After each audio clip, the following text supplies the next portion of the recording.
সংগ্রামী সাথী ও বন্ধুগণ, বাংলাদেশ আওয়ামী লীগের 23 জুন প্রতিষ্ঠা বার্ষিকী সফল হোক, সার্থক হোক।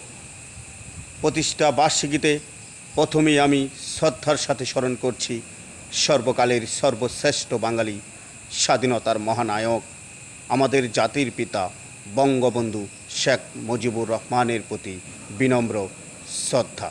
বাংলাদেশ আওয়ামী লীগের হাত ধরে জাতীয় মুক্তি ও উন্নয়ন ও অগ্রযাত্রা। বাংলাদেশ আওয়ামী লীগ মাটি ও মানুষের হৃদয়ের কথা বলে।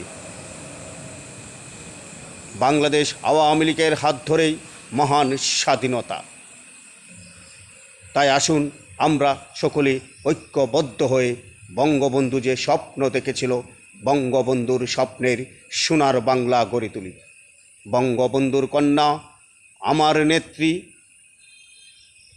মাননীয় প্রধানমন্ত্রী, বঙ্গবন্ধুর কন্যা জননেত্রী শেখ হাসিনার নেতৃত্বে জয় বাংলা, জয় বঙ্গবন্ধু।